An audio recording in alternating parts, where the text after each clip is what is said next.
Okay, so this is the way how to resolve a short policies. Okay, so kung makikita natin is my short policies and then see details. Click mo lang yung see details. See details and then take action. Take action. Okay, so ano ang gagawin natin? Erase song. Kapag in-erase mo ang song, makakasama yung narrative. Yun ang problema dyan. Mawawala yung boses. Okay, ganon din kung replay song. Ang gagawin natin is dispute. So, click mo yung dispute. Okay, click natin yung dispute and then continue. Continue. Okay, so ayan ang reason. Processing up to 30 days.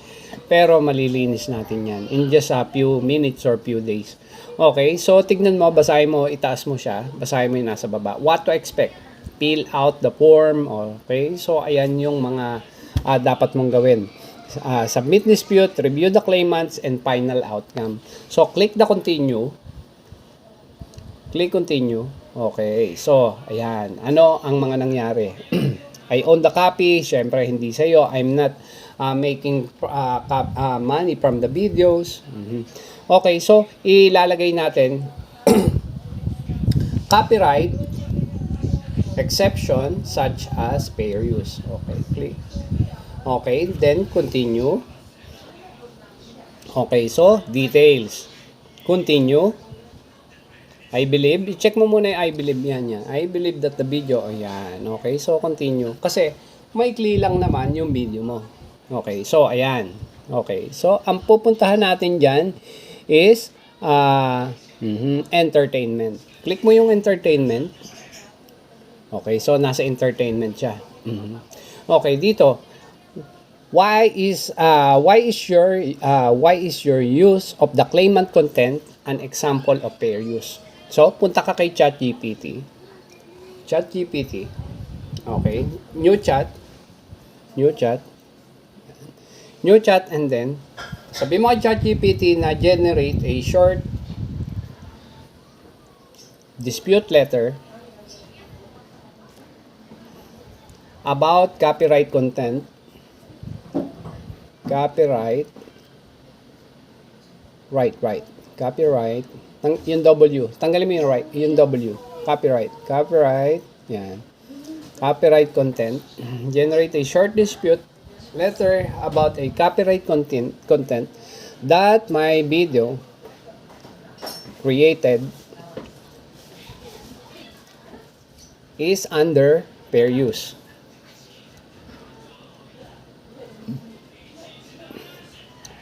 Okay. I don't have any intention to infringe or copyright.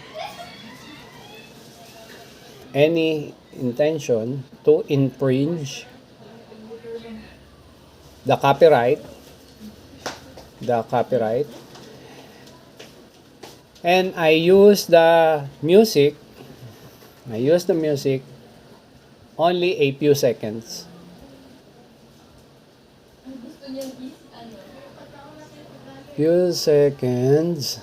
I use the music only in a few seconds and falls under fair use. Okay, enter mo siya. Okay, so generate niya yung dispute letter. Okay, so copy mo siya to ilalagay mo diyan, dear YouTube team. Okay, so down. Sige, copy mo pa hanggang sa baba. Yan. Sige pa. Sige. Kunin mo. Yan. Copy mo siya. And then, punta ka ng, yan. Tapos, edit mo siya. Dear YouTube team. Burahin mo yan. Yung nasa taas. Yung kataasan. Nandiyan ba yung wala. Lagyan mo na lang sa kanya na, Dear YouTube team. Dear YouTube team. Ayan, okay. I am writing to formally dispute the copyright claims. Okay, on my video. Ano bang title ng video mo? Puntahan mo yung new tab mo. Yan. Tapos, hindi. Sa ano mo puntahan? Sa Open mo dyan ng ano, sa baba settings niyan, sa YouTube Studio. Baba pa. Taas mo pa siya. Taas mo pa. Taas mo pa. Yan, Studio. Click mo yung Studio. And then, click mo yung Studio. Yan. Okay, Shorts. And then, yan. Copy mo yung title.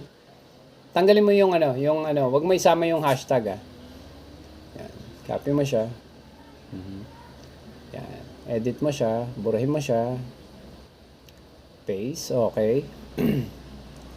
Ayan, tapos punta taas pa, taas mo siya. Okay, taas. Okay, your full name. Lagay mo yung full name mo.